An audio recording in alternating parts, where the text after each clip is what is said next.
online mic is not working. Oh, it's I heard it. It's good. Perfect, thank you. For once it was me. I love you, beloved oneness, even if you wore a beard. I'd think kind thoughts about you, even when your face is chocolate smeared. Straight or curly, homogenized or swirly, my heart is full of fondness, even when your mood is surly. Your laughter is my treasure, your service deep and wide. I'd love you in a theme park, even on a water slide. Dr. Seuss might think me silly, even if the weather's storming. And thanks for loving me, Unitarians of Lake Norman.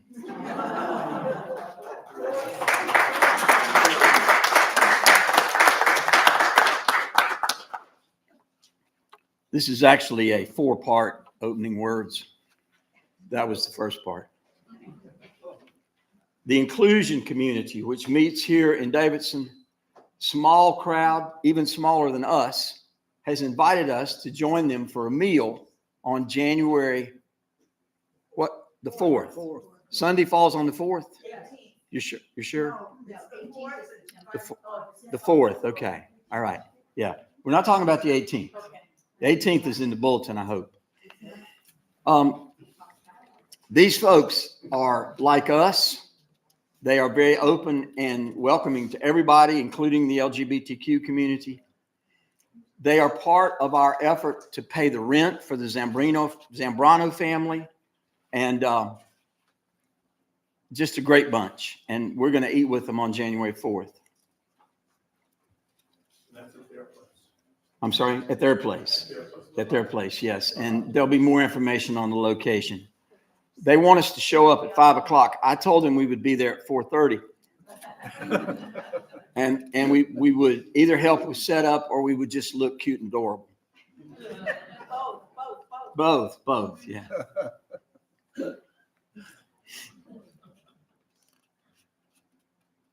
Veronica Eves is with us today. Victoria, right. It starts with a V. I knew it started with a V. Yeah. Victoria Eves is with us today. And she has a testimony. As part of her not being Catholic, at a very young age, she decided not to be a Catholic in 2nd grade and toughed it out for a few decades. She started exploring other congregations. She visited the Baptists, she visited the Presbyterians, she visited different folks, and then she found the Unitarians. And she really liked what she saw, but she decided we were definitely for us.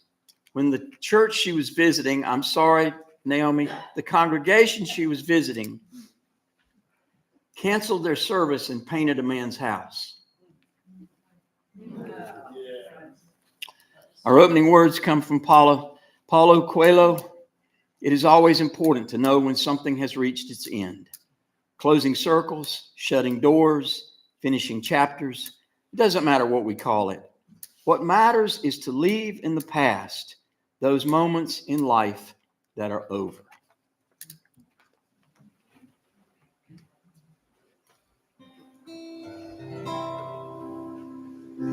See.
I know this one.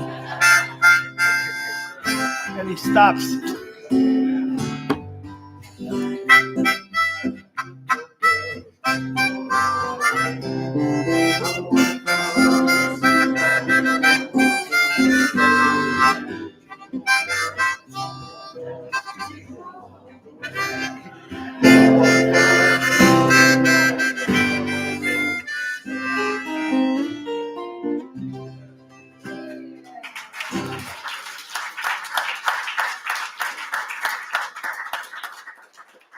Eddie had no idea what was coming next. That was extraordinary.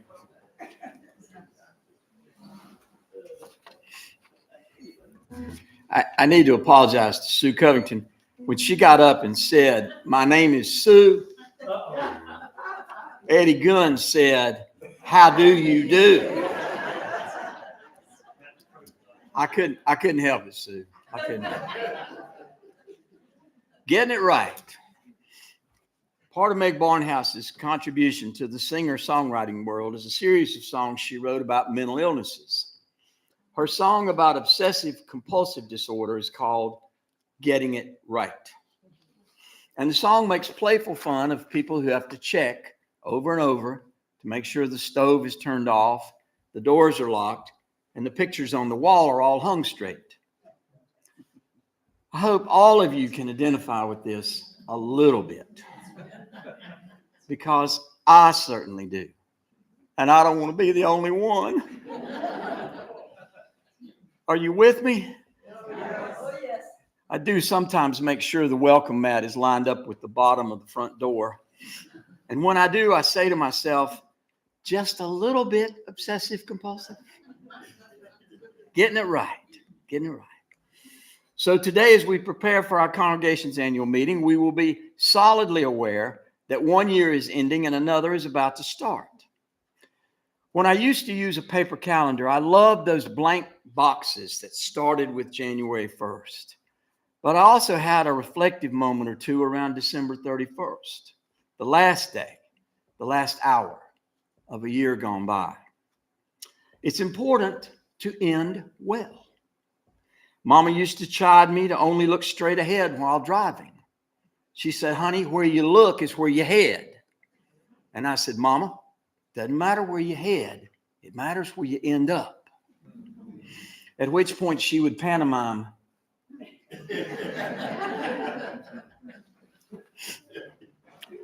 in just a few minutes, we will come out of our service and circle up for our annual meeting. And one of the questions we will be seeking to answer is where we plan to end up for 2025 and how we move into 2026. Take a few minutes or a moment to ponder ending up in your own lives. I'm not talking about heading off into the wild blue yonder, but endings you have already lived through. I cried like a baby when my first child went to kindergarten. It was as though this wildly precious, unbridled being was now going to have to press his free spirit into the school system's ideas about academic prowess and good behavior. He did okay with the academics, not so good with the good behavior. All my children disappeared when they got their driver's licenses. I thought I was going to be chauffeured. They disappeared. We would see them come back occasionally, but mostly they were gone. It was definitely an ending. While white knuckling just a little, I learned that those kind of endings are part of life, and I had better get used to them.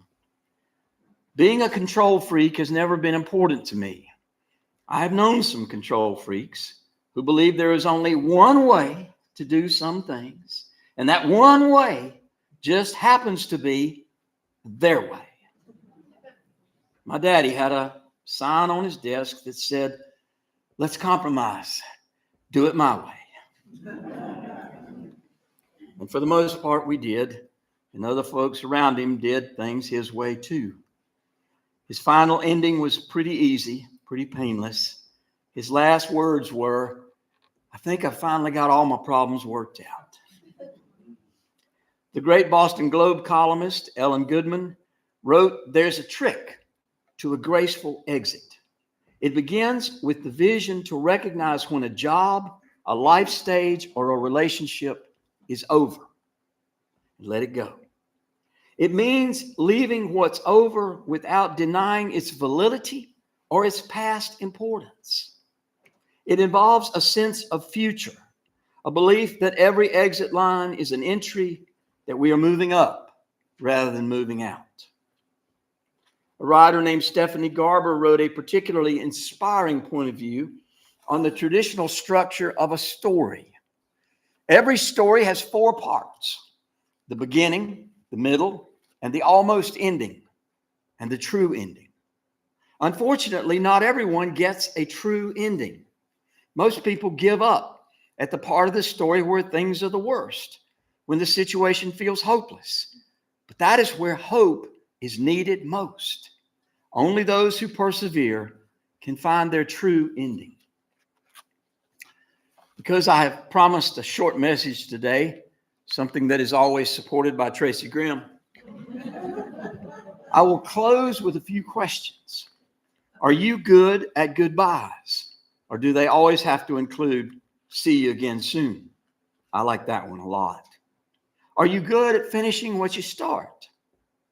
Do you not only wrap the package, but also tie a bow on top? Do you make sure other people know they are appreciated when a job is done, either for you, by you, or with you? I used to thank one of my bosses for my paycheck, and he would say, "Why are you thanking me? You earned it." Thank you still works very well. In fact, we can never say thank you enough, whether we are at the beginning, middle, ending, or true ending of a story. As we are about to close the books on another year, from the bottom of my heart, let me thank you all for the opportunity to serve, and let's make next year the best yet. And for those of you who love numbers, that took 8 minutes.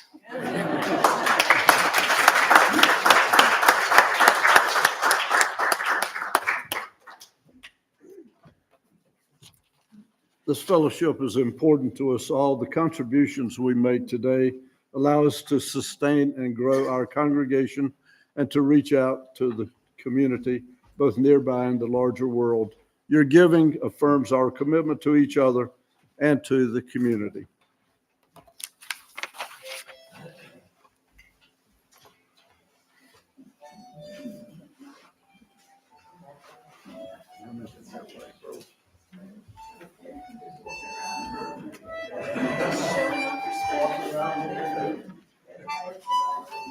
And while the music is getting ready to start, for those who asked, on the annual fund drive, we have achieved $71,400. Yay.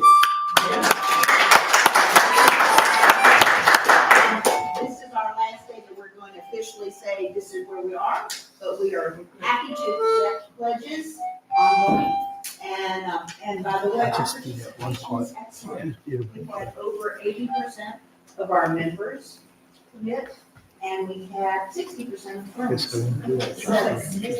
Well, yes, that's happening. We give you anyway, thank you, everybody. There are less, so it's going to go I should get that. Yeah. You're gonna play another one? No. You're not gonna play anymore. Well, we had a closing song. Do we want to do that now? Yeah. All We right. should do it now. Yeah. This is 239. Go tell it on the mountain. Oh, no, no, no, Oh, we're no. not gonna do that. No, Oh, I'm reflect. sorry, we're not gonna do that. We're not going to. I thought you and Eddie were gonna do something. Oh, okay. No, Sorry, no. sorry. We did our Okay, never reflection. mind. Yeah. Some people know it's too religious. Okay. It's okay. Well, we can change that if you want. Yeah, Well, do we want a reflection? Or? if you have a song. Yeah. You know, not All right. that, it's not that one. Okay. It's a little come on, different Eddie, today. You're back. Come back, Eddie.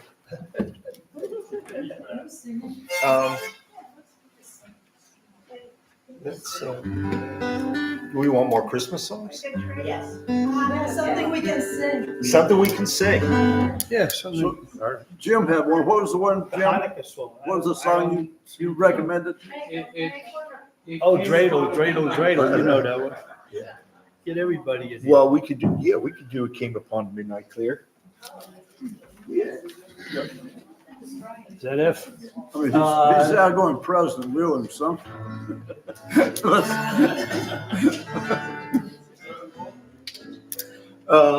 It came upon the midnight clear, right?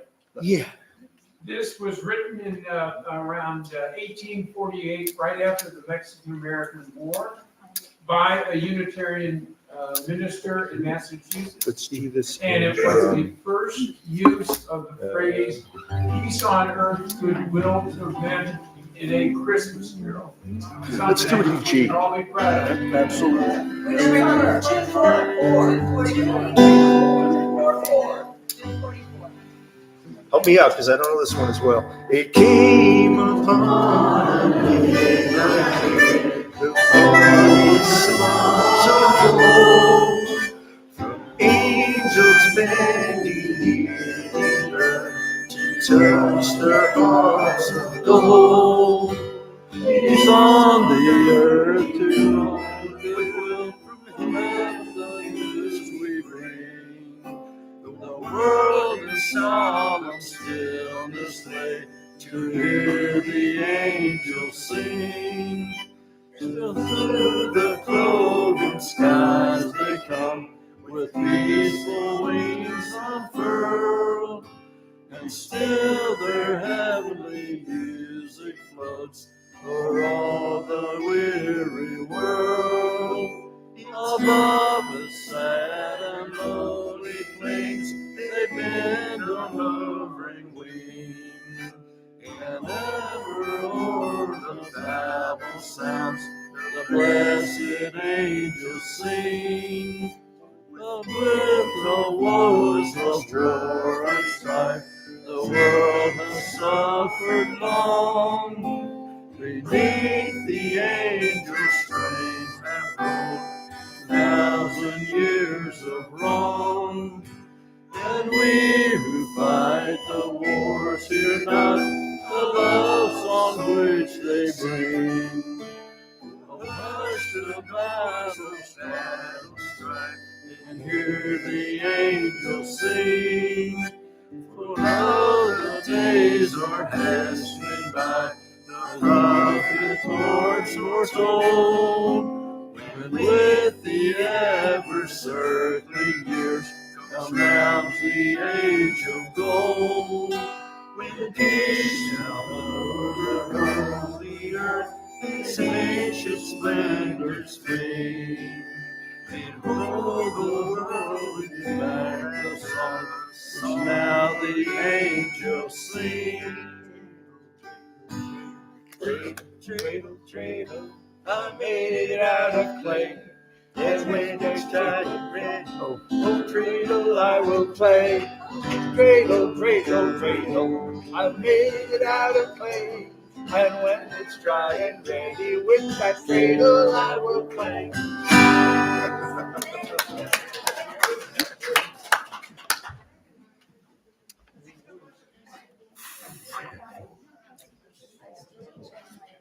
With grateful hearts, we receive the gifts. May they encourage us to live lives of integrity, compassion, and peace. And now we will extinguish the chalice. Please say with me the chalice extinguishing words in the order of service. We extinguish this chalice, but not the light of truth, the warmth of community, or the fire of commitment. These we carry in our hearts until we meet again. And we will pause here briefly, and then we'll have our annual meeting coming up forthwith. But this service is ended.